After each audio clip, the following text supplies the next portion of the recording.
j'ai le plaisir de présider cette journée, j'en remercie Christian. Une journée donc, maintenant on va laisser la place aux historiens qui vont donc vous traiter d'un certain nombre d'aspects de l'histoire de la République, alors qui concerne aussi bien votre enseignement que les étudiants qui préparent la question du CAPES et de l'agrégation, qui portent justement sur la République entre 1789 et 1899, sur une chronologie un peu curieuse que M. Duclerc nous expliquera, puisqu'il est président du jury du CAPES, je pense qu'il nous en dira quelques mots. Alors, j'ai le plaisir de présenter nos deux intervenants. Je vais commencer donc par le premier dans la chronologie, Laurent Brassard. Plus fort, c'est faut parler pas bon. On n'entend pas bien, d'accord. Alors, Laurent Brassard, maître de conférence en histoire moderne donc à l'université de Lille 3. Bon, c'est un collègue que je connais bien et un ami d'ailleurs, puisque nous avons travaillé ensemble depuis quelques années. Alors, c'est un bon spécialiste, un des éminents spécialistes de la Première République qu'il va vous aborder, puisqu'il a fait ses recherches sur la Révolution française dans l'Aisne, il est originaire de l'Aisne. Sa thèse Nouveau Régime, donc, il a soutenu à Lille 3 en 2007, sous la direction de Jean-Pierre Gessen, s'intitulait « La République à l'épreuve de l'ordinaire et de l'exception, État-nation, pouvoirs locaux et comportements collectifs dans l'Aisne, 1792-1795 ». Donc vous voyez, il y a à la fois la compétence régionale que vous allez avoir, et puis bien sûr un éclairage plus national. Alors cette thèse tout à fait intéressante a reçu un prix Mathiez en 2012, je crois, et a été publié en 2013. Alors ça a donné un livre fort intéressant que je recommande particulièrement à nos collègues de la région, Gouverner le local en révolution, État, pouvoir et mouvement collectif dans l'Aisne, 1790-1795. La chronologie est légèrement élargie. Alors, donc, il va nous aborder, lui, cette première République, comme vous le savez, née en quelque sorte par défaut, puisqu'elle n'a pas été véritablement proclamée. On a la Convention, en septembre 1792, a voté l'abolition de la monarchie, et on a daté le lendemain les actes de l'an 1 de la République, donc cette sorte de proclamation par défaut. Donc, nous abordera cette question-là. Alors, ensuite, nous chanterons la Seconde République, qui va être pourtant intéressante, mais là, nous n'avons pas d'intervention là-dessus, pour passer à la troisième, qui nous sera abordée par notre collègue et éminent chercheur Vincent Duclerc, que je ne présenterai que brièvement, parce qu'il est quand même très connu, je pense, de tous nos collègues historiens. Alors, c'est un spécialiste de l'histoire politique et de l'État des 19e et 20e siècles, mais plus spécialement de la Troisième République, également de l'histoire des sciences et de l'histoire des intellectuels. Alors, il a longtemps enseigné, il était enseignant-chercheur à l'École des hautes études en sciences sociales. Depuis l'année dernière, il est inspecteur général de l'éducation nationale. Alors, il a une œuvre déjà tout à fait considérable en publication. Je ne vais pas vous en dresser toute la liste, mais disons, quand on prononce le nom de Vincent Duclerc, on pense immédiatement à l'affaire Dreyfus, dont il va vous traiter aujourd'hui. Il a publié beaucoup de livres sur cette question, et en particulier la biographie de référence sur le capitaine Dreyfus en 2006, Alfred Dreyfus, l'honneur d'un patriote, qui a obtenu le prix Gaillard, si je me souviens, en 2006. Alors, il a aussi publié récemment une biographie de Jaurès, donc plus dans l'actualité du centenaire de 1914. Alors, je citerai aussi, 2009, La gauche de l'histoire à la reconquête d'une conscience politique, qui avait suscité quelques recours, d'ailleurs, cet ouvrage à l'époque. Il a aussi écrit sur les archives, avec Sophie Queret. Il a participé au Dictionnaire critique de la République en 2002, avec Christophe Prochasson. Donc, vous voyez, une œuvre qui tourne autour, bien sûr, de la Troisième République, de la République mais avec au centre cette affaire Dreyfus, cette affaire politico-judiciaire, qui est un moment clé, effectivement, de cette Troisième République, et qu'il va nous aborder. Alors nous nous réjouissons par avance d'écouter ces deux éminents collègues et enseignants-chercheurs. Alors je te donne la parole. Merci Jacques. Bonjour à toutes et à tous. Voilà, je vous remercie d'être là, si nombreux. Je vous demande un peu d'indulgence, c'est pas forcément facile de parler, surtout quand on a ces anciens maîtres d'histoire du lycée de Saint-Quentin qui sont là devant vous, et voilà, c'est forcément un petit peu émouvant. D'autre part, je m'excuse auprès de monsieur le recteur, qui appelait à l'innovation pédagogique. En fait, je pratique l'innovation pédagogique, mais là, je me suis dit que je le ferais old school, parce que je ne suis pas en face d'un public difficile, ni un public d'étudiants de première année. Donc, vous parviendrez cette forme très classique qui correspond, je pense, à celle que vous avez connue pour les plus anciens d'entre vous lors de vos études, c'est-à-dire un exposé sans PowerPoint. Bien, alors, j'interviens sur la Première République, vous savez lire mieux que moi.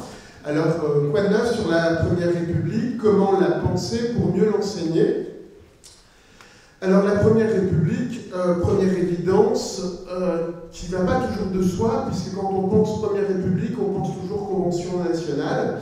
Or, je vous donne les bandes chronologiques de la Première République, c'est le 21 septembre 1792, ça on est tous d'accord, le premier jour de réunion de la Convention nationale, le jour même de la victoire de Valmy, et date terminale de la Première République, le 2 décembre 1804. C'est-à-dire que la Première République, c'est 3 régimes. La Convention nationale, la République directoriale, la République consulaire. Alors, je vous invite avec moi à regarder par-delà et au sein des mythes qui sont accolés à la Première République française. Alors, des mythes contradictoires, mythe de l'enthousiasme et de la passion révolutionnaire ardente. Par exemple, cet enthousiasme que l'on a vu dans la peinture du XIXe siècle, autour des levées de volontaires, autour de la Marseillaise. Mythe qui assimile, mythe réducteur, qui assimile la République à une équation. République égale terreur, égale Robespierre, égale guillotine. Donc, ce mythe d'une violence consubstantielle de la Première République. Or, je rappelle que la Première République ne se résume pas qu'à la Convention nationale. D'autre part, autre mythe, cette fois qui est accolé à l'image de la République directoriale, celui d'un régime impuissant, celui d'un régime de la gabegie politique et administrative, où l'alternative conservatrice serait l'utopique épiphénomène du babovisme, un régime de bascule entre droite et gauche, bref, un régime d'opportunistes, et un régime corrompu. On s'est longtemps plu dans l'enseignement à prendre pour argent comptant la description des frères Goncourt sur les fêtes du directoire et les parties fines du directeur Barras. Vous verrez, aujourd'hui le directoire fait l'objet d'une révision historiographique importante et on a largement délaissé cette image, mais c'est vrai que le directoire avait tout pour être détesté. Les marxistes le voyaient comme un régime réactionnaire et les historiens conservateurs se plaisaient à le décrire comme un régime particulièrement faible, de manière à mieux mettre en valeur ce moment important, fondateur, qui est le consulat et l'empire. Donc, enfin, troisième mythe, n'en déplaise à Clémenceau, la Révolution n'est pas un bloc, la Première République non plus, je vous l'ai dit, la Première République, c'est la succession de 3 régimes politiques différents, marqués par des cultures politiques elles-mêmes différentes. Cependant, malgré toutes ces images contradictoires, l'idée républicaine, et notamment l'expérience de la Première République, n'a pas été disqualifiée tout au long du XIXe siècle. Il y a une certaine ambivalence. Pourquoi? Parce qu'à la fois, une partie des Français au XIXe siècle ont gardé un souvenir traumatique de l'expérience de la Première République. Elle est, par la violence qui lui est accolée, la solution politique à éviter. D'où le recours à une monarchie de juillet, qui est censée faire la synthèse entre monarchie et république, et le recours au Second Empire. Pourtant, la force de séduction de cette expérience républicaine s'est constituée et n'a cessé de progresser tout au long du XIXe siècle. Donc en fait, aujourd'hui, on peut se demander, ce sera le fil conducteur de cet exposé, qu'est-ce qui, dans l'expérience de la Première République française, a pu nourrir les réticences des hommes du XIXe siècle pour l'adoption d'une solution républicaine qui, comme chacun sait, interviendra tardivement vers les années 1875. Et qu'est-ce qui, à la fois, a permis, dans cette expérience de la Première République, de séduire et convaincre ces hommes du XIXe siècle de choisir le régime républicain en 1875. Bon, j'ai 1 heure, je suis extrêmement bavard, donc je vous présente mes excuses, mais je ne ferai pas dans les hostilités. Je crois que c'est notre intérêt commun de le comprendre. D'autant que si je reprends l'anecdote d'un historien de la Révolution française, Albert Soboul disait que de toute façon on ne peut pas faire l'histoire de la Révolution française en annonçant moins de 1000 dates. Alors je me fixe pour défi de vous en proposer 2000. Donc plus sérieusement, voilà, je ferai très peu de dates. Voilà, et je ne serai donc pas exhaustif. Je construis donc ma réponse à la problématique autour de 4 réponses sur quels sont les éléments de traumatisme et les éléments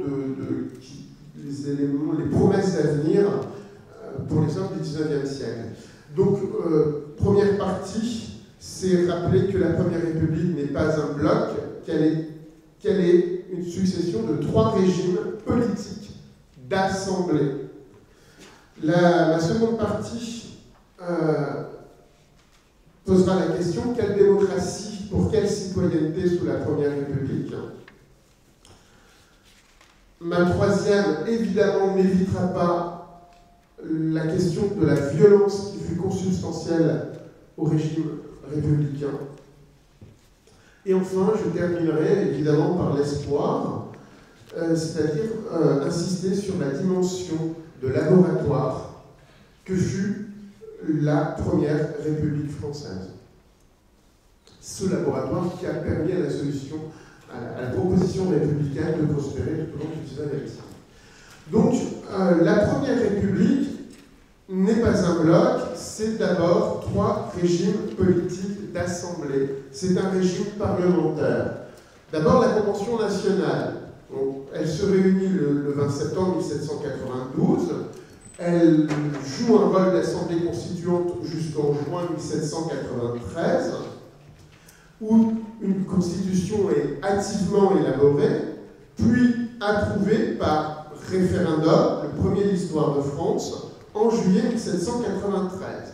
Mais cette constitution, vous le savez, je vais très vite, ne fut jamais appliquée puisqu'elle fut suspendue par un régime d'exception dû à la guerre qu'on appelle le gouvernement révolutionnaire et provisoire jusqu'à la paix. Donc, première interruption du moment démocratique, eh bien, le gouvernement révolutionnaire et provisoire jusqu'à la paix, institué le 10 octobre 1793, et qui, on oublie trop souvent de le dire, est resté en fonction jusqu'à l'instauration du directoire.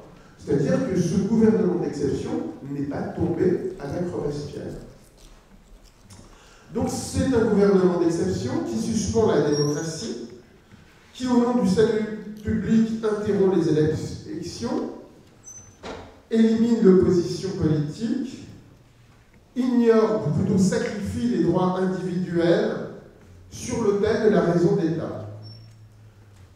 Je rappelle ce que disait Robespierre: le but du gouvernement constitutionnel est de conserver la République, celui du gouvernement révolutionnaire de la fonder. Robespierre en décembre 1793. Donc là, vous avez la Première République s'ouvre sur un moment démocratique, avec une assemblée qui devaient être élus au suffrage universel, mais ça j'y reviendrai, ce ne fut pas le cas, avec une constitution qui a été approuvée au suffrage universel, mais qui rapidement suspend cet essor démocratique au nom des circonstances pour créer un gouvernement d'exception. Je vous passe sur l'histoire constitutionnelle de ce gouvernement d'exception. Je pense que chacun a à vous apprendre sur le comité de salut public, le comité de surveillance générale. Voilà. Simplement, j'insisterai sur le fait que la Convention, on la ramène trop souvent à l'expérience dite jacobine ou montagnarde, ce qui en soi ne veut rien dire, puisque les Girondins sont des montagnards. Pardon, excusez-moi, les Girondins sont des Jacobins, et que les hommes de la Convention thermidorienne sont pour la plupart des montagnards, et pour la plupart aussi des Jacobins. Donc, simplement, il y a continuité par-delà la rupture du 9 édit Thermidor. Les institutions républicaines, y compris lorsqu'elles sont suspendues dans le gouvernement révolutionnaire et provisoire, perdurent jusqu'à l'instauration du directoire. Donc ça, c'est un premier mythe à effacer. Ça ne s'arrête pas avec Thermidor. De toute façon, ce sont quasiment les mêmes hommes qui sont au pouvoir, dont les mêmes institutions, le comité de salut public, le comité de salut général et même le tribunal révolutionnaire va longtemps perdurer après Thermidor. Bien, le deuxième régime, c'est la République directoriale. J'insiste, je préfère ce mot à celui trop communément usité de directoire, puisque le directoire n'est qu'une des institutions de cette République directoriale. République, pourquoi? Parce que c'est un régime d'assemblée, avec un régime d'assemblée avec un corps législatif qui est composé de 2 chambres. Le Conseil des 500 députés élus qui formulent des propositions qui sont ensuite soumises au Conseil des Anciens, 250 députés élus, qui les votent et leur donnent un caractère de loi.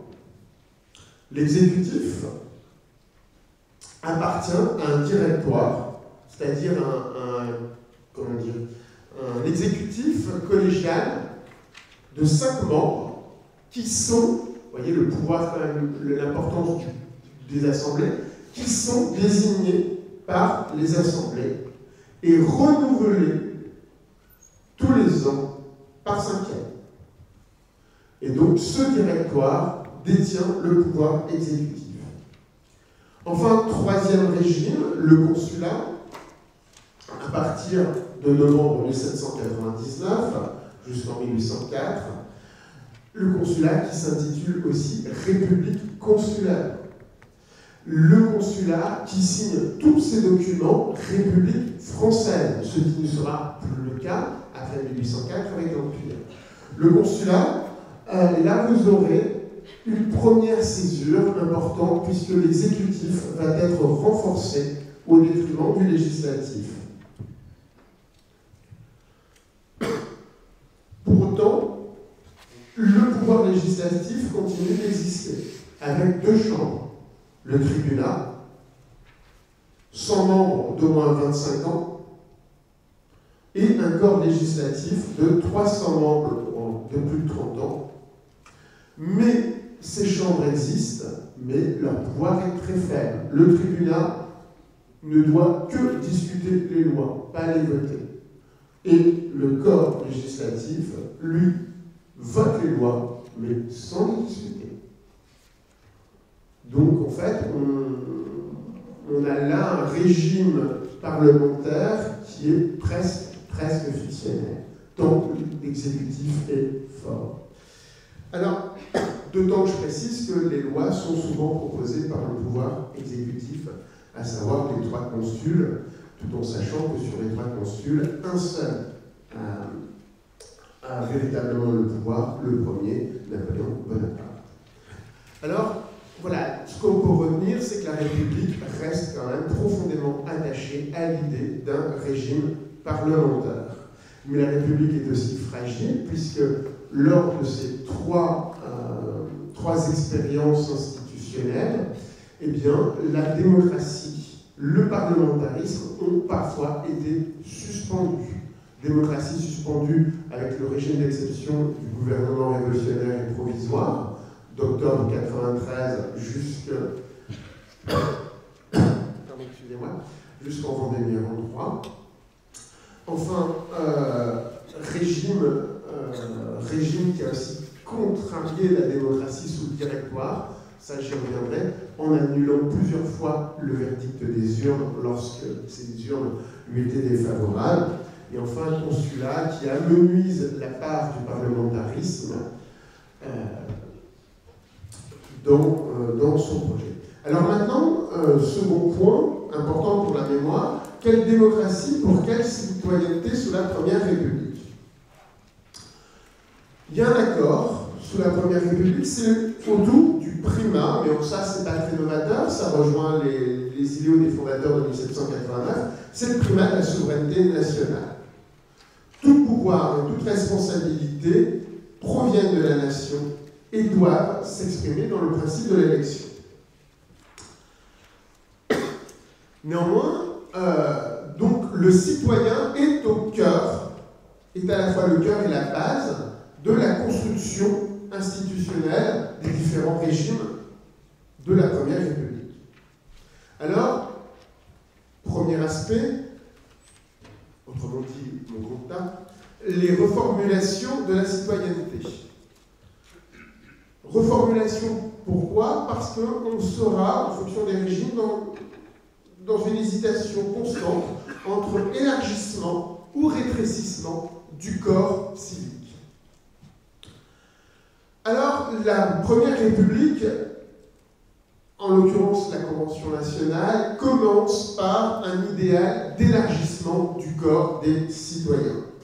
Bien avant que la Convention ne se réunisse le 20 septembre, eh bien, est instauré le suffrage universel masculin. Vous le savez, les Tuileries sont prises le 10 août et un des premiers décrets immédiats sera le 11 août, l'instauration du suffrage universel masculin. Mais les élections de l'automne 1792 ne tiendront pas compte de cette instauration du suffrage universel. La nouvelle ne s'est pas propagée assez vite et les corps administratifs n'ont pas eu le temps de s'organiser, de s'adapter. Le premier véritable scrutin au suffrage universel de l'histoire de France sera la consultation référendaire de juillet 1793 sur l'acte constitutionnel rédigé à la hâte par les montagnards après l'élimination de la Gironde le 31 mai et le 2 juin. Donc, on peut considérer que sous le régime de la Convention, nous avons eu un véritable élargissement du corps des citoyens à tous les majeurs, tous les hommes majeurs, c'est-à-dire de plus de 21 ans. Évidemment, les femmes en sont exclues. La Constitution de l'an 3, qui fonde le régime du directoire, Constitution adoptée au mois d'août 1795. Eh bien, la Constitution de l'an 3 revient à une conception plus restrictive du citoyen. Je vous rappelle que cette conception restrictive du citoyen était celle de la monarchie constitutionnelle de 1789 à 1792, qui distinguait citoyens actifs et des citoyens passifs. Pour être citoyen actif sous la monarchie constitutionnelle, il fallait s'acquitter d'au minimum d'une imposition qui valait à 3 journées de travail. Donc là, on revient à une conception restrictive du citoyen, puisque désormais, il y a peu de distinction entre passif et actif, mais il y a une distinction entre ceux qui sont citoyens et qui ont le droit de vote, et ceux qui n'ont pas le droit de vote, qui ne sont plus appelés citoyens, qui sont appelés nationaux. Et la monarchie constitutionnelle, c'était les actifs ont le droit de vote, les passifs sont citoyens mais n'ont pas le droit de vote. Là, le citoyen, mais je vous expliquerai pourquoi, le citoyen est celui qui a le droit de vote, et ceux qui ne l'ont pas ne sont plus citoyens, ils sont des nationaux, membres de la communauté nationale. Pour autant, l'accès à la citoyenneté est plus ouvert que sous la monarchie constitutionnelle, puisque est considéré par la Constitution de l'an 3 comme citoyen, comme électeur, tout homme d'au moins 21 ans, inscrit sur le registre civil de son canton, domicilié depuis plus d'1 an, qui paie une contribution directe foncière aux personnes, c'est-à-dire qui paie l'impôt. Il n'y a plus un sens défini. On avait un sens de 3 journées de travail sous la monarchie constitutionnelle. Là, le sens tombe. En fait, la mesure est faite juste pour éliminer les très pauvres, ceux qui sont exonérés de la contribution. Ou un cas qu'on retrouvera beaucoup plus tard au XIXe, notamment lors de l'unité italienne, les pauvres peuvent voter, peuvent être citoyens s'ils ont combattu pour la République. Donc, finalement, on a un corps électoral qui est un corps de citoyens qui est beaucoup plus large que celui de 89-92. Et enfin, une disposition de cette Constitution, mais qui dit toutes les visées du régime, à terme, c'est-à-dire en l'an 12, vers les années 1803-1804, eh bien, en 1812, tous ceux qui ne sauront ni lire ni écrire ne pourront plus être citoyens. Alors, on a beaucoup glosé sur ces restrictions de la Constitution de l'an 3, en disant, mais voilà, c'est typiquement un régime conservateur, profondément réactionnaire, qui cherche à éliminer les plus pauvres de la citoyenneté. Alors, l'historiographie contemporaine, je pense notamment aux travaux de Pierre Cernat, revient beaucoup sur cette considération, puisqu'au contraire, on est en train de revoir le directoire comme un régime qui a compris que la démocratie devait s'apprendre. Et ça, ce sera toute une problématique qui va traverser le XIXe siècle, notamment après les échecs des républicains face au suffrage universel lors de la Seconde République. C'est quand même, je fais là allusion au beau livre de Joël Gaborio sur la République en quête de citoyens, c'est-à-dire toute la réflexion des républicains pendant le Second Empire sur leur échec en 1948. Donc le directoire, en fait, a un projet qui est celui d'un régime de capacité. Pour être citoyen, il faut être capable de l'être, être libre et indépendant, donc savoir, donc être instruit, être alphabétisé. Enfin, sous le consulat, quelle attitude à l'égard de la citoyenneté? Eh bien, une attitude assez paradoxale, puisque le consulat rétablit le suffrage universel masculin. On revient à l'héritage de la Convention, suffrage universel masculin. Mais un suffrage qui va être extrêmement restreint au cadre plébiscitaire. C'est-à-dire, vous aurez 3 plébiscites qui seront organisés de 1799 à 1804. Un pour l'approbation de la constitution consulaire, en l'an 8, un autre pour le consulat à vie, et le troisième et dernier pour l'acceptation de l'Empire. Donc là, tout le monde est citoyen, mais il n'y a que 3 possibilités de vote. Enfin, il n'y a qu'une seule possibilité de vote lors des plébiscites, puisque pour les élections locales, pour le corps législatif, le pouvoir préfère nommer les hommes politiques plutôt que de les faire élire. Bien, après les reformulations de la citoyenneté, intéressons-nous maintenant à une autre caractéristique de cette démocratie sous la Première République, c'est la vivacité électorale. Ça, c'est un des apports de l'historiographie de la Révolution française qui, en gros, depuis les années 80, les travaux de Melvin Einstein, de Patrice Guénifet, de Malcolm Crook en particulier, de Serge Aberdan et Bernard Guénaud, ont redécouvert la part importante jouée par l'élection dans le processus révolutionnaire. Alors, le principe électoral n'a pas été inventé en 89, qui sacre le primat de la souveraineté nationale, n'a pas été remis en cause sous la Première République. Mais il a connu des aléas. Des aléas comme par exemple la suspension des élections sous le gouvernement révolutionnaire et provisoire, je vous l'ai déjà dit, donc de l'automne 93 à septembre 95. La vivacité, alors, donc ça c'est un aléa, mais vous avez aussi, autre aléa, pardon, l'annulation du résultat des élections nationales par le directoire lorsque ces élections lui étaient défavorables. Ce fut le cas en mars 1797 et en 1798. Oui, septembre. Oui, effectivement. Néanmoins, le principe électoral va se pérenniser. Avec la apparition d'une forme nouvelle qui est celle des consultations référendaires.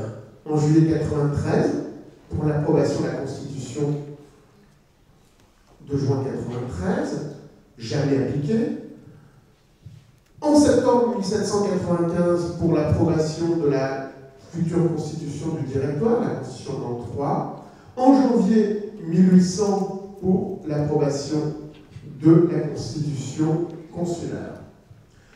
Le phénomène électoral devient quasi annuel, hein, sauf lors de l'époque du gouvernement révolutionnaire et provisoire, à la fois avec les élections locales, notamment municipales, et celles aux structures intermédiaires, départements, sous la convention des districts, et avec le directoire, les élections nationales sont annuelles. Elles se tiennent toujours au mois de mars, c'est-à-dire le mois de germinal. Pourquoi élections annuelles? Parce que il a été acquis qu'un tiers des députés des deux chambres seraient renouvelés tous les ans. Alors, cette fréquence des élections va, pour le coup, permettre un véritable apprentissage de la démocratie représentative auprès des Français. Démocratie représentative qui, comme je vous l'ai dit, est mise sous le boisseau, sous le consulat qui prend la forme d'une république plébiscitaire, hein, puisque l'exercice de la souveraineté nationale y est borné à un plébiscite au suffrage universel. Alors, aléa, je vous l'ai dit, annulation des résultats des élections sur le directoire, annulation des élections sous le gouvernement révolutionnaire et provisoire, et autre aléa, eh bien une participation qui n'a cessé de baisser aux scrutins nationaux. Les plus fortes participations électorales ne datent pas de la République, mais de la monarchie constitutionnelle en 1790. Et depuis, eh bien, on a constaté un faible étiage de la participation de 1792 à 1800. Voilà, aux élections, par exemple, des députés à la...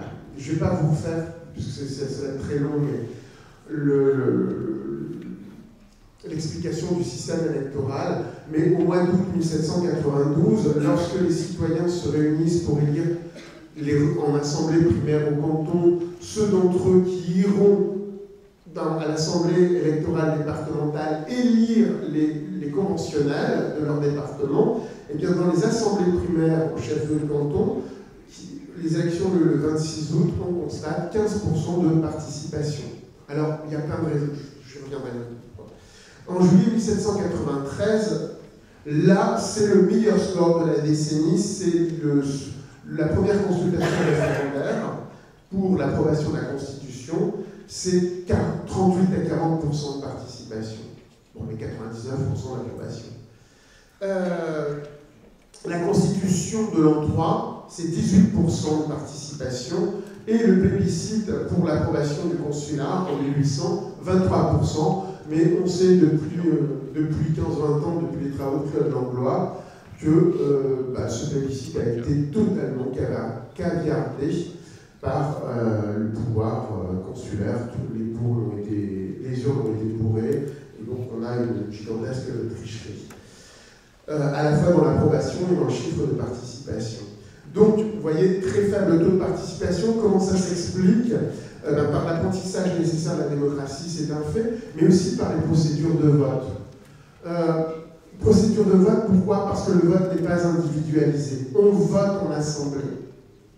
Pour vous faire simple, aujourd'hui, quand vous allez voter, vous savez le jour où vous allez au bureau, vous prenez votre bulletin, vous passez dans l'isoloir, qui est une invention bien tardive, hein, et voilà, c'est fait. Votre devoir électoral, vous l'avez accompli en moins d'un quart d'heure. Là, vous ne pouvez voter que lorsque vous êtes réunis en assemblée. Cette assemblée doit élire son président, son secrétaire. Une fois que c'est élu, on va commencer seulement le scrutin. Ça veut dire que, concrètement, le vote prend au moins une journée.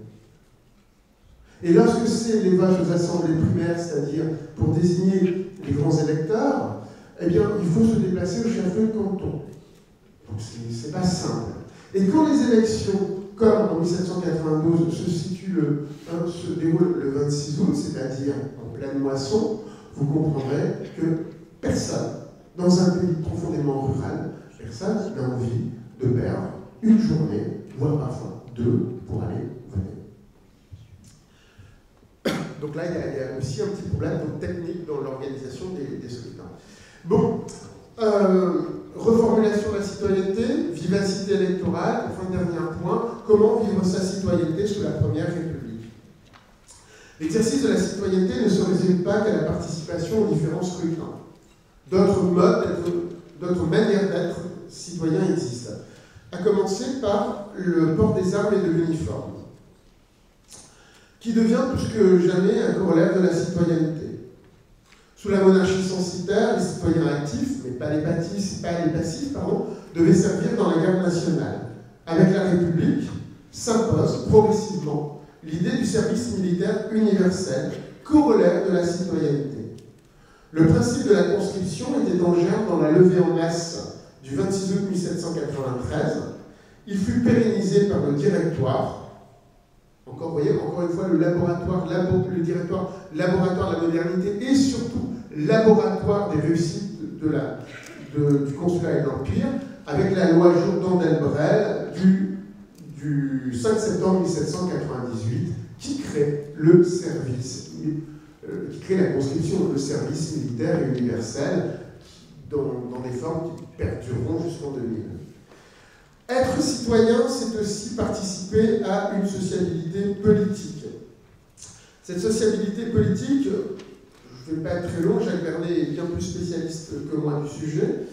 Cette sociabilité politique a connu des soubresauts. Elle est antérieure à la Première République, elle apparaît dès la fin 89. Mais elle connaît une nette expansion et un véritable épanouissement sous la Première République en l'an 2, les années 1793-94, et notamment en Picardie. La Picardie n'était pas une terre de sociabilité politique lors des premières années de la Révolution. En revanche, à partir de l'automne 93, les clubs essaiment dans la totalité des 3 départements de la région. Ces clubs jouaient un laboratoire de la démocratie, où on apprenait à discuter, où on débattait, où on s'imposait des rituels dans la prise de parole. Ces clubs ont été des relais de l'État, mais aussi, parfois, ont été des organes de défense des intérêts locaux face à ce même État.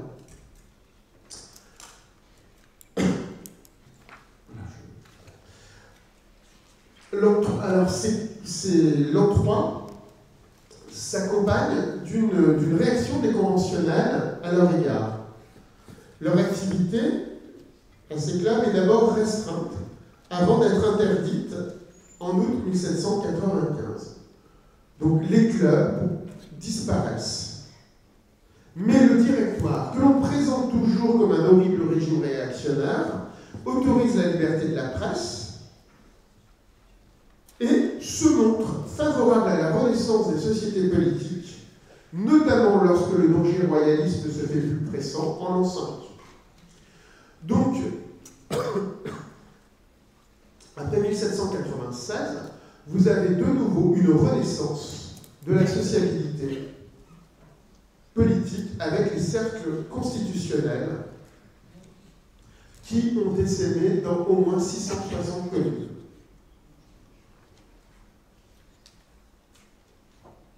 Pour autant, les régimes d'engagement citoyen, les adhésions au processus révolutionnaire et républicain furent pour le moins très contrastés sur le territoire national. Je m'en réfère à un livre que j'aime beaucoup, qui est La découverte de la politique géopolitique de la Révolution française par Michel Vauvel. Et dans ce livre, Vauvel, un peu comme l'avaient fait Hamilton et Lebras pour la France religieuse, vont battre les cartes. Vauvel va battre les cartes, corréler des cartes extrêmement différentes, le serment, les volontaires de 91, les volontaires de 92, les prêtres réfractaires, les cartes de la répartition des guillotines, etc., pour établir des comportements politiques en France, une géopolitique. Et donc, il distingue plusieurs Frances en révolution. Alors, une France de l'engagement révolutionnaire, sans surprise Paris, l'Est, la frontière du Nord, les Midis, une France contre-révolutionnaire, sans surprise, l'Ouest, et une France des régions incertaines, comme le Sud-Ouest, travaillée par des influences différentes, et une grande région qu'il a appelée la France de l'ordre du conformisme, c'est-à-dire une France qui s'adapte à peu près à tous les régimes et dans lequel il n'y a jamais eu beaucoup d'excès commis. Cette France du conformisme, eh bien, c'est celle du grand bassin parisien dans lequel se retrouvent parfaitement la Picardie, la Champagne et l'actuelle région centre. Donc, vous voyez des comportements très différenciés à l'échelle nationale. Mon troisième point sera relatif à la question de la violence.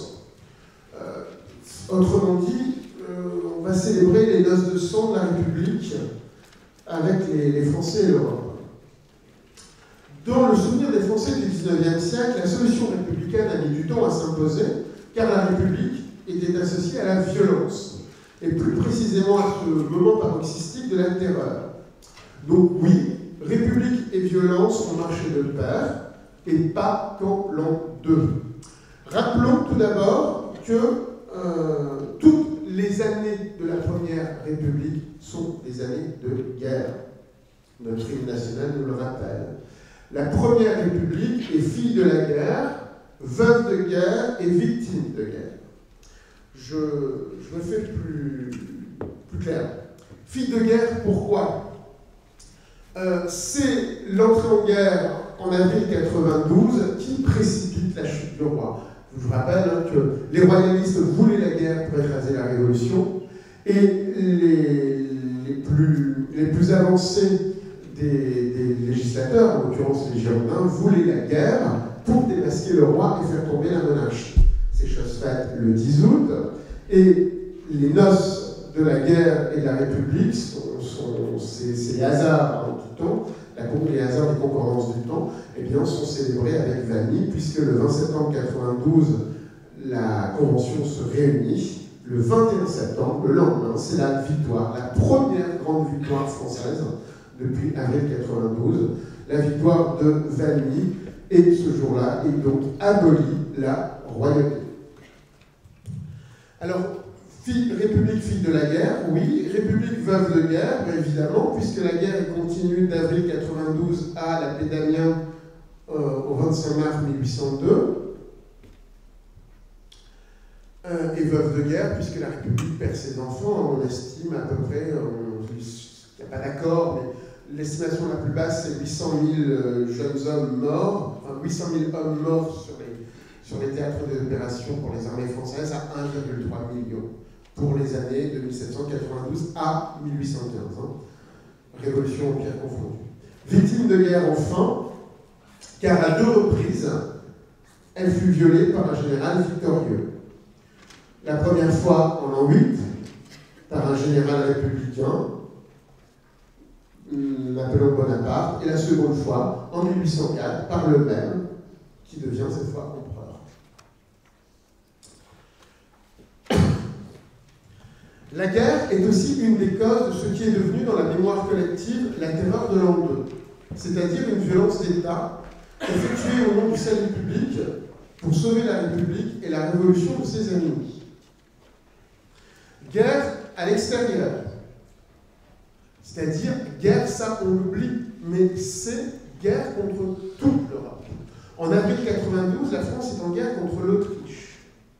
Mais en février 1793, ce sont les Provinces-Unies, l'Angleterre, la Prusse, le Piémont, le Royaume d'Espagne, qui sont en guerre contre elle. Excusez du peu. Il y a donc guerre sur toutes les frontières.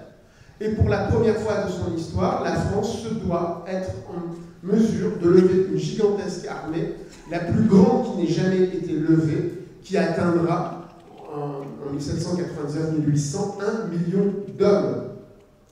Cela n'avait jamais été vu dans l'histoire militaire occidentale. Alors il faut lever cette armée, il faut l'armer, il faut l'instruire. Il faut aussi mener le combat contre les ennemis de l'intérieur. La République est confrontée à plusieurs mouvements de sécession. D'abord, la rébellion dite fédéraliste. Je n'aime pas le mot. Pourquoi? Parce qu'on a repris pour argent comptant l'argument des montagnards qui ont dit des Girondins qu'ils étaient fédéralistes. Les Girondins ne sont absolument pas fédéralistes. Et d'ailleurs, si on étudie les projets de constitution proposés par les Girondins, par exemple celui de Condorcet, on s'aperçoit que les Girondins sont beaucoup plus centralisateurs que ne l'étaient les montagnards. Donc cette révolution fédéraliste, c'est juste un fantasme construit par les montagnards pour discréditer les Girondins. Girondins qui en fait se soulèvent, appellent les régions qui les ont élus à se soulever pour protester contre leur élimination, c'est un coup de force, c'est tout à fait illégal, leur élimination par les députés de la montagne alliés aux sans-culottes parisiens. Donc je préfère parler, moi, d'insurrection, de rébellion anti-montagnard plutôt que de rébellion fédéraliste, parce que fédéraliste, c'est un mensonge. Donc, rébellion fédéraliste en Gironde, en Normandie, en Provence, Toulon, et à Lyon. Insurrection contre-révolutionnaire en Vendée depuis mars 1993. Et enfin, mouvements populaires parisiens qui font planer constamment une menace sur l'intégrité de la Convention, et même sur l'intégrité physique des conventionnels, lorsqu'ils se pressent aux abords des réunions de la Convention et lorsqu'ils en perturbent les séances. Donc, cette situation de conflit à l'extérieur, aux frontières et à l'intérieur, amène l'exigence d'un contrôle de l'État sur la société civile, les administrations locales et sur l'armée. Ce qui l'a conduit, c'est la volonté de vaincre tous les ennemis de la République. Donc, c'est ce qui expliquera le basculement dans un régime d'exception progressivement à partir du mois de mars 1993, avec l'institution des représentants en mission, c'est-à-dire des députés qui quittent la Convention pour aller sillonner le territoire français et faire appliquer les lois, des députés qui quittent la Convention pour aller aux armées et de manière à surveiller les généraux, parce que les généraux sont pour certains... Enfin, les généraux, il y a une suspicion sur les généraux parce que beaucoup d'entre eux sont anciens officiers nobles de l'armée royale et beaucoup ont trahi, à commencer par Lafayette, sans oublier le vainqueur de Valmy, Dumouriez, à Penerwinden en 1993. Exception par la création d'une justice un peu plus expéditive, la justice révolutionnaire, création des tribunaux révolutionnaires et des commissions militaires. Bref, basculement dans un régime d'exception qui pratique une violence d'État. Alors la question du déchaînement de la violence en 22 fait encore débat aujourd'hui. Quelles sont les causes? Les circonstances y sont pour beaucoup. Le projet politique n'y est pas anodin, notamment au printemps 1994, puisque là je reprends une remarque de François Furet, puisque de toute façon les ennemis sont vaincus à l'hiver 93, vendéens, fédéralistes, et à l'extérieur, pour la plupart, c'est fait. La République est victorieuse en 93. Alors pourquoi poursuivre la violence, notamment ce qu'on appelait la Grande Terreur, au printemps 94? Eh bien, probablement pour fonder un nouveau régime républicain qui aille plus loin dans les droits démocratiques et les droits et dans l'égalitarisme. Alors aujourd'hui, l'historiographie tend à prendre de la distance par rapport à ce débat sur les causes de la terreur. L'historiographie actuelle répugne d'ailleurs à utiliser le terme terreur et lui préfère celui de régime d'exception. Pourquoi on ne parle plus de terreur? Parce que d'une part, la terreur s'est toujours associée à un moment qui est 1793, 1794, et même pour être précis, juillet 94, c'est-à-dire Thermidor 94, c'est-à-dire qu'après il n'y a plus rien. C'est faux. La terreur se poursuit après la chute de Robespierre. Le régime d'exception n'est pas démantelé. Pourquoi on n'aime plus utiliser le mot terreur? Parce que le mot terreur a été forgé après Thermidor, en deux, par ceux qui ont fait tomber Robespierre. Et donc il y a eu tout un discours politique qui a été créé visant à noircir la période précédente, en l'occurrence celle de Robespierre, mais même celle avant Robespierre, considérant à la noircir et à en faire un système politique cohérent. Système politique qui reçoit, après la chute de Robespierre, le nom de terreur. Nom qui lui est d'ailleurs donné par des gens qui ont été de très grands terroristes, je pense à Carrier. Donc, le mot terreur n'a pas été employé pendant le grand moment de la violence qui est d'octobre 93 jusqu'à juillet 94. Le mot n'était pas employé. Et même ce qu'on nous a longtemps dit, la terreur est à l'ordre du jour, c'est-à-dire ce mot qu'aurait employé la Convention le 5 septembre 93 sous la pression des sans-culottes parisiens, eh bien, la Convention, c'est tout un travail de Jean-Clément Martin. Jean-Clément Martin a repris tous les procès-verbaux de la Convention du 5 septembre et jamais le mot n'a été prononcé. Jamais un décret instaurant la terreur à l'ordre du jour n'a été pris. Le deuxième problème, c'est que la terreur n'a pas eu la même intensité partout sur le territoire. Elle a été largement modulée par les contextes locaux. Une France sans terreur, ou presque, couvrant un bon tiers du territoire national, a été épargnée. La Picardie en relève. Le département de l'Aisne, la terreur, c'est 2 morts. Enfin, la terreur, ce qu'on appelle la terreur classiquement, c'est-à-dire octobre 93, juillet 94, c'est 2 morts. Et c'était des faux monnayeurs. Oui. Enfin, dernier... Bon alors, voilà, je vais passer sur le débat sur la terreur. Simplement, aujourd'hui, cette notion de terreur, on la nuance aussi, parce qu'il n'existe pas une politique de la terreur, ça c'est la thèse de Patrice Guénifet, qui dit qu'il existe une politique de la terreur qui est consubstantielle au régime révolutionnaire. Aujourd'hui, on part plutôt du principe qu'il existe des politiques de la terreur, c'est-à-dire qu'il y avait à la fois une politique de violence d'État destinée à vaincre les ennemis. Violence d'État destinée à fonder, à partir du printemps 1994, un nouveau régime, un approfondissement de la démocratie et de la République. Et donc, des politiques de la terreur, parce que, donc, une politique de la violence d'État, mais aussi une politique de laïcisation. Non sans ambiguïté. Laïcisation, c'est d'abord un combat contre la déchristianisation sauvage, qui était apparu à l'automne 93 et contre laquelle la Convention a réagi, en particulier Robespierre, Danton et Grégoire, qu'ils ont vivement condamné et qu'ils ont eu notamment au nom du respect de la liberté religieuse. Enfin, républicanisation de l'espace et du temps. C'est l'exemple classique du calendrier révolutionnaire. Création de fêtes civiques au culte des martyrs de la Révolution. Laïcisation de la vie quotidienne, notamment avec l'autorisation du divorce, du mariage, et la laïcisation de l'état civil. Laïcisation, politique de laïcisation, mais aussi politique sociale, avec une reconnaissance des droits sociaux accrus. Là aussi, levons une ambiguïté. La Convention ne poursuit pas une politique égalitariste. Le meilleur exemple, c'est Robespierre qui fait adopter un décret punissant de mort tous les partisans de la loi agraire, c'est-à-dire tous ceux qui veulent une réforme agraire. Donc, les conventionnels sont aussi tous des libéraux en économie. Non, ils ne veulent pas une politique égalitariste, mais plutôt une politique fraternelle, qu'a bien analysé l'historien Jean-Pierre Gross, en parlant d'égalitarisme jacobin. Alors, quels sont ces droits sociaux? Bon, alors, il y a la Déclaration des droits du 14 juin 1993, qui donne le droit à l'insurrection lorsqu'un gouvernement ne représente pas suffisamment les citoyens, et qui instaure pour la première fois des devoirs à l'État, devoirs d'assistance et d'instruction.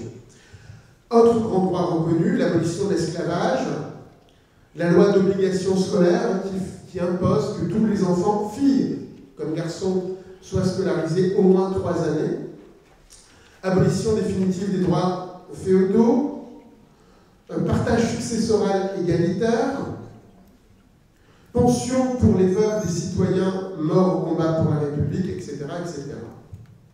Cette violence d'État, vous la retrouverez sous la Convention thermidorienne. Cette violence d'État, vous la retrouverez aussi sous le directoire. Vous voyez, ça n'est pas le propre de l'an 2. Le directoire qui annule les élections et qui envoie ce qu'on appelle à la guillotine sèche, c'est-à-dire on déporte les houes en Guyane, qui envoie en gros tous les opposants à la guillotine sèche en Guyane. Dernier point ultra rapide, voilà.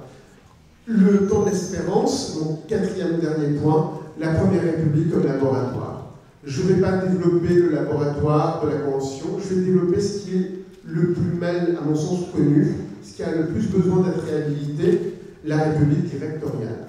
Comment la République directoriale a-t-elle inventé le futur républicain? Eh bien, par l'invention de l'État laïque, ce qui permet à la République et à la Révolution de sortir de la crise religieuse. Projet laïque institutionnalisé dans la Constitution de l'an 3.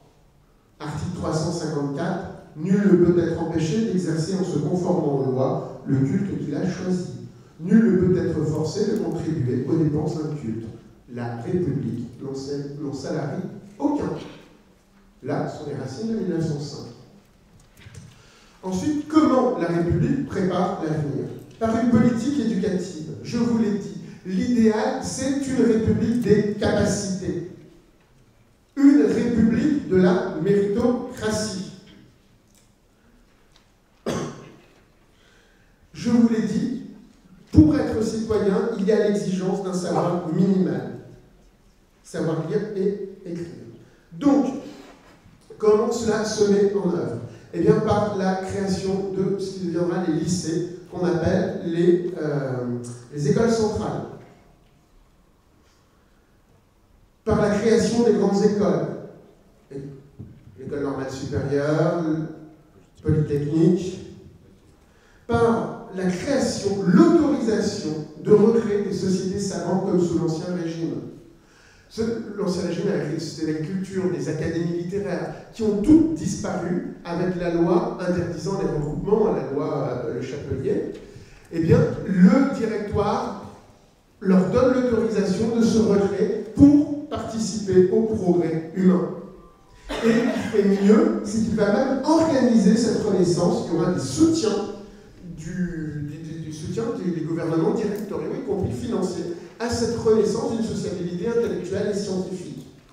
Sociabilité vie intellectuelle et scientifique qui est hiérarchisée avec la fondation de l'Institut, et notamment de la classe des sciences politiques et morales, qui regroupe tout le gratin intellectuel français. Gratin qui dispose de son journal officiel, la Décade, largement financé par le régime.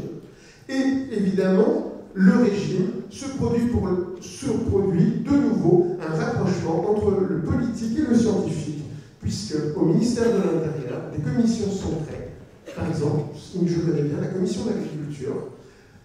Et cette commission d'agriculture qui doit conseiller le ministre de l'Intérieur est composée des plus grands agronomes, des plus grands botanistes, Parmentier, Cels, en font partie, les plus grands vétérinaires. Et voilà, vous avez cette fois l'intégration qu'on retrouvera sous le consulat avec Chapelle, des scientifiques à l'administration de l'État. Enfin, dernière invention riche d'avenir pour le directoire. Je vais revenir là sur les travaux de Pierre Serna et Bernard Guénaud. c'est-à-dire la refondation d'un ordre politique et constitutionnel. Je vous demande juste 5 minutes. Voilà. Deux conceptions de la République vont s'opposer sous le Directoire. Celle des directeurs, que Pierre Cernat appelle la République de l'extrême centre, et que nous appellerons simplement République du centre. C'est-à-dire qu'il s'agit de sortir de la Révolution pour entrer dans un ordre constitutionnel républicain stable. Cet ordre sera un ordre d'un conservatisme social dans un système libéral et parlementaire, garanti par la méritocratie républicaine. Et donc cette République du centre va concentrer tous ses efforts dans le pouvoir exécutif et donc dans le renforcement de l'administration. Cela a deux conséquences. Le ni droite ni gauche va entraîner des violences politiques contre les forces de droite et de gauche et donc amener à un antidémocratisme, mais assumé au nom du juste milieu, au nom de la nécessité de sortir de la Révolution sans tomber dans le royalisme, sans tomber dans les excès de l'an 2. Cela amène aussi, là c'est à nous,